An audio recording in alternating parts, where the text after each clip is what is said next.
Hi dears, welcome back. இன்னைக்கு நம்ம கத்தரிக்காய் வச்சு ஒரு வித்தியாசமான சைட் டிஷ் பார்க்க போறோம். இது வந்து தேங்காய் சாதம், கறி குழம்பு, கருவாட்டு குழம்பு இந்த மாதிரி நிறைய வெரைட்டிஸ் ஆஃப் டிஷ்ஷஸ்க்கு வந்து ஒரு எக்ஸலென்ட்டான காம்பினேஷன். வாங்க இப்போ எப்படி செய்யலாம்னு பார்க்கலாம். இதை செய்கிறதுக்கு ஃபர்ஸ்ட் நம்ம கத்தரிக்காவை வேக வச்சு எடுத்துக்கலாம். ஒரு பாத்திரத்தில் தண்ணி ஊற்றிட்டு பாதி அளவுக்கு தண்ணி ஊற்றிக்கோங்க. தண்ணி ஊற்றிட்டு நம்ம இதை வேக வச்சு எடுத்துக்கலாம். இந்த கத்தரிக்காயோட கலர் நல்லா ப்ரௌன் கலரில் மாறணும். ஒரு 15 மினிட்ஸ்க்கு நம்ம வேக வச்சுக்கலாம். கத்தரிக்காய் வேகிறப்ப இந்த மாதிரி திருப்பி திருப்பி விட்டுக்கோங்க.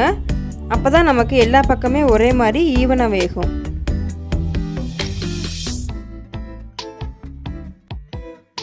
ஒரு 15 மினிட்ஸில் நம்ம அடுப்பை ஆஃப் பண்ணிடலாம். ஆஃப் பண்ணிவிட்டு இப்போ இந்த கத்திரிக்காயெலாம் எடுத்து வார்ம் வாட்டரில் போட்டுக்கிறேன். ஏன்னா இதோட தோலை நம்ம வந்து உரித்து எடுக்கணும். நமக்கு வந்து சூடாக இருந்தால் கையில் உரித்து எடுக்க முடியாது. ஸோ நான் வந்து வார்ம் வாட்டரில் போட்டு கொஞ்சம் நேரம் சில்லாக விடுறேன். ஒரு 10 மினிட்ஸ்க்கு இப்படியே விட்டுருங்க, நல்லா கூல் ஆகட்டும். இப்போ நம்ம அந்த கத்திரிக்காயை எடுத்து இதோட தோல் அப்புறம் மேலே இருக்கிற அந்த காம்பு இந்த ரெண்டையுமே நம்ம ரிமூவ் பண்ணி எடுத்துடலாம். காம்பையும் தோலையும் எடுத்துட்டு இதை நல்லா பிசைஞ்சு விட்டுருங்க. கையால் பிசையலாம், இல்லைன்னா ஒரு கரண்டியை வச்சு நல்லா அமுக்கி பிசைஞ்சு விடுங்க. ஒரு லெமன் சைஸ்க்கு புளியை கொஞ்சமாக 1/4 டம்ளர் தண்ணி ஊற்றி ஊற வச்சுக்கோங்க. இதை நம்ம கத்திரிக்காயோட சேர்த்து ஆட் பண்ண போகிறோம்.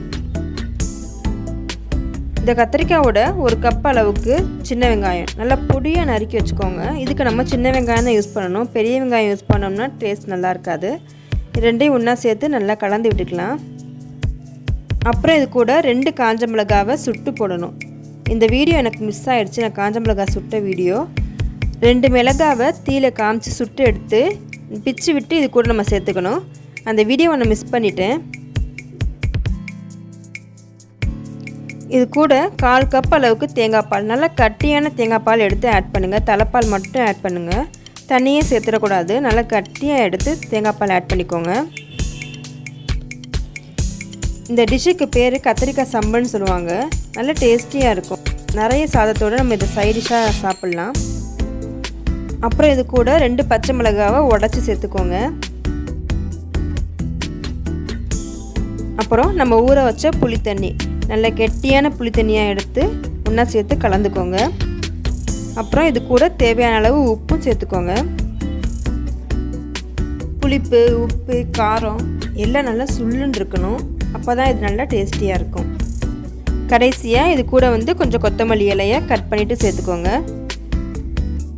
ஒரு கைப்பிடி அளவுக்கு கொத்தமல்லி இலை குட்டி குட்டியாக கட் பண்ணி வச்சுருக்கேன். இதே நம்ம இது கூட சேர்த்துக்கலாம். அவ்வளோதான், இது ரெடி ஆயிடுச்சு. உப்பு நல்லா சுள்ளுன்னு போட்டுக்கோங்க, அப்போ தான் இது வந்து செம்மையாக இருக்கும். தேங்காய் சாதத்துக்கு இது ஒரு எக்ஸலண்ட்டான காம்பினேஷன். தேங்காய் சாதம் ரெசிபி நான் ஆல்ரெடி அப்லோட் பண்ணியிருக்கேன். அதோட லிங்க்கு கீழே டிஸ்கிரிப்ஷன் பாக்ஸில் கொடுக்குறேன், செக் பண்ணிக்கோங்க. தேங்காய் சாதத்தோடு சாப்பிட்றப்ப இது செம்மையாக இருக்கும். கண்டிப்பாக ட்ரை பண்ணி பாருங்கள். ட்ரை பண்ணி பார்த்துட்டு உங்களோட ஃபீட்பேக்கை எனக்கு கமெண்ட்டில் சொல்லுங்கள். இந்த வீடியோ பிடிச்சிருந்ததுன்னா ஒரு லைக் பண்ணுங்கள். லைக் பண்ணிவிட்டு உங்கள் ஃப்ரெண்ட்ஸ் அண்ட் ஃபேமிலிஸ் எல்லாருக்கூடையுமே கண்டிப்பாக ஷேர் பண்ணுங்கள்.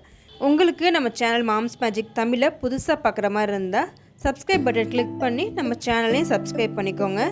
Thank you. Let's spread the joy of cooking.